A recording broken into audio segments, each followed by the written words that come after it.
तो 2024 के लिए बीजेपी के प्रत्याशियों की उत्तर प्रदेश की पहली सूची क्या कहती है? जी हां, बीजेपी ने एक बार फिर पिछड़ों और दलितों पर बड़े तरीके से दांव लगाया है। कुल 51 सीटों में से 33 सीटें पिछड़ों और दलितों को दी गई, 21 सीटें पिछड़ों को और 22 सीटें दलितों के लिए छोड़ी गई। उनके नामों का भी ऐलान कर दिया गया है। तो यह माना जा रहा है कि एक बार फिर बीजेपी अपना ओबीसी कार्ड उत्तर प्रदेश में एक बार जमकर खेलने जा रही है। सामने अखिलेश यादव हैं जिन्होंने पीडीए का नारा दे रखा है और अभी तक उन्होंने जो जितने 31 उम्मीदवारों का ऐलान किया है उसमें से बड़ी तादाद इस बार ओबीसी की है।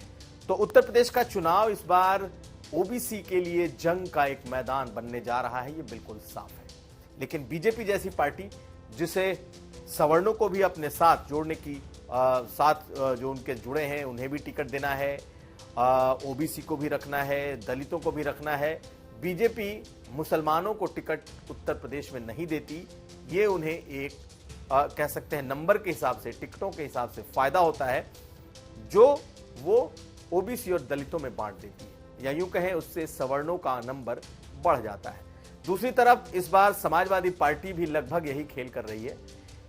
ओबीसी, दलित और मुसलमान ये उनके एजेंडे में है, लेकिन सवर्ण उनके एजेंडे में बिल्कुल कम है। तो जिस तरीके से बीजेपी के लिए मुसलमान बने हैं, कुछ उसी तरीके से इंडिया गठबंधन के लिए और खासकर समाजवादी पार्टी के लिए सवर्णों की सीट है। अब हम आपको बताने जा रहे हैं कि कौन कौन सी सीट किस किस ओबीसी या सवर्ण को मिल रहा है और वहां का सियासी मूड क्या हो सकता है।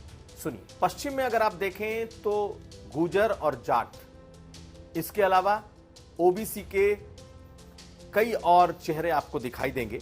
प्रदीप कुमार कैराना से गुर्जर, मुजफ्फरनगर से जाट संजीव बालियान ओबीसी, ओम कुमार आपको अनुसूचित जाति के ये नगीना से चुनाव मैदान में हैं, पुराने बसपाई हैं, तीसरे बार के विधायक हैं।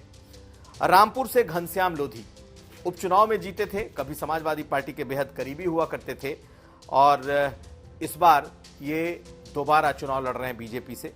आजम खान को की सीट पर इन्होंने जीत दर्ज की थी और आजम खान के कभी करीबी माने जाते थे। संभल से परमेश्वर लाल सैनी पिछला चुनाव हार गए थे, लेकिन सैनी बिरादरी के हैं। आप देखें तो उसके बाद भोला सिंह ये अनुसूचित जाति से आते हैं और बुलंदशहर से हैं। इसके बाद आगरा से सतपाल सिंह बघेल, एसपी सिंह बघेल जो कि पाल बिरादरी, गडेरिया बिरादरी से आते हैं और ये भी अनुसूचित जाति से हैं। इसके अलावा फतेहपुर सीकरी से राजकुमार चाहर जो कि जाट बिरादरी के से हैं। राजवीर सिंह राजू भैया जो कि कल्याण सिंह के बेटे हैं और लोधी बिरादरी के हैं। धर्मेंद्र कश्यप ये आंवला से चुनाव लड़ रहे हैं और ये कश्यप बिरादरी से हैं। इसके अलावा देखा जाए तो अनुसूचित जाति में शाहजहांपुर से जो कि सुरक्षित सीट है अरुण कुमार सागर।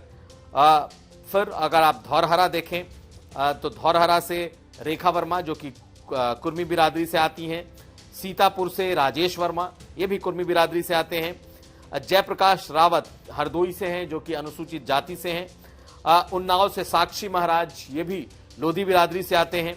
उसके अलावा देखा जाए तो संगम लाल गुप्ता ये गुप्ता बनिया बिरादरी से आते हैं। मुकेश राजपूत फैजाबाद से हैं, फर्रुखाबाद से हैं, ये भी ओबीसी से आते हैं। रामशंकर कठेरिया जो कि इटावा से हैं, अनुसूचित जाति से आते हैं।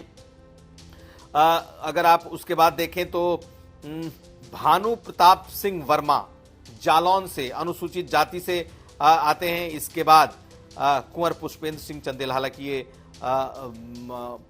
जो चंदेल हैं ये ठाकुर बिरादरी से हैं, लेकिन इसके अलावा अगर आप देखें तो बांदा से आरके सिंह पटेल ये कुर्मी बिरादरी से हैं। साध्वी निरंजन ज्योति साध्वी हैं, फतेहपुर से हैं, ओबीसी बिरादरी से आती हैं। बाराबंकी से उपेंद्र सिंह रावत अनुसूचित जाति से हैं। इसके बाद कई और नाम है, पंकज चौधरी, प्रवीण कुमार निषाद संजय निषाद के बेटे हैं और संत कबीर नगर से इन्हें बीजेपी चुनाव लड़ा रही है। पिछले बार भी बीजेपी के टिकट पर जीते थे। उसके बाद महाराजगंज से पंकज चौधरी कुर्मी बिरादरी से हैं, ओबीसी से हैं। और कमलेश पासवान बांसगांव से ये चुनाव लड़ रहे हैं, ये अनुसूचित जाति से हैं। रविंद्र कुशवाहा सलेमपुर से सांसद हैं और कुशवाहा बिरादरी से आते हैं, ओबीसी से हैं। और फिलहाल ये जितने नाम है ये 33 ऐसे नाम हैं जो ओबीसी और अनुसूचित जाति यानी कि दलित चेहरे उतारे हैं बीजेपी ने। तो उत्तर प्रदेश में बीजेपी की जो नजर है वो पूरी तरीके से अपने समीकरण को साधने की है। प्रधानमंत्री ने हाल में ही एक बात कही कि सबसे बड़ा ओबीसी चेहरा अगर कोई है तो इशारों में उन्होंने कहा कि वो खुद हैं। तो ऐसे में 51 में 33 और उसके अलावा अगर आप देखें तो 10 ब्राह्मण चेहरे हैं और 7 ठाकुर उम्मीदवारों को बीजेपी ने उतारा है। एक स्मृति ईरानी जो कि जिन्होंने पारसी से शादी की है और वो कहा जाता है कि वो पारसी बिरादरी से हैं। तो कुल मिलाकर 51 सीटों का ये गणित है और बीजेपी इस बार ओबीसी समुदाय को साधने की तैयारी में जुटी। हालांकि इसमें से तमाम चेहरे पुराने चेहरे हैं, कोई नया चेहरा इन्होंने ओबीसी के तौर पर नहीं उतारा है। जो नए चेहरे इन्होंने उतारे हैं उसमें से 2 ब्राह्मण चेहरे हैं, एक ठाकुर चेहरा है और अलग अलग और ये वो सीटें हैं जहां पर बीजेपी नहीं जीती थी, सिर्फ एक श्रावस्ती को छोड़ करके। तो कुल मिलाकर के बीजेपी का जो अपना सामाजिक समीकरण है उसे बीजेपी ने इन चेहरों के माध्यम से, इन जाति बिरादरी के माध्यम से ओबीसी और दलितों को साध करके, और खास करके ओबीसी में उसने जो कैटेगराइज किया है सबसे ज्यादा, चूंकि बीजेपी का कोर वोटर के तौर पर लोधी माना जाता रहा है, तो लोधियों को 4 सीटें, कुर्मी बहुत बड़ी तादाद में बीजेपी के सपोर्टर रहे हैं और देखा जाए तो अपना दल एस जो कि अनुप्रिया पटेल की पार्टी है वो भी जुड़ी हुई है। तो 4 लोधी और 4 कुर्मी तो बीजेपी ने अपने 51 में पहले ही उतार दिए हैं। उसके अलावा अगर आप इसमें देखें तो 3 जाटों को बीजेपी ने टिकट दिया है, 2 गुर्जर बीजेपी ने चुनाव लड़ाए हैं। इसके अलावा मल्लाह, कश्यप 2 अलग अलग टिकट बीजेपी ने उन्हें दिया है।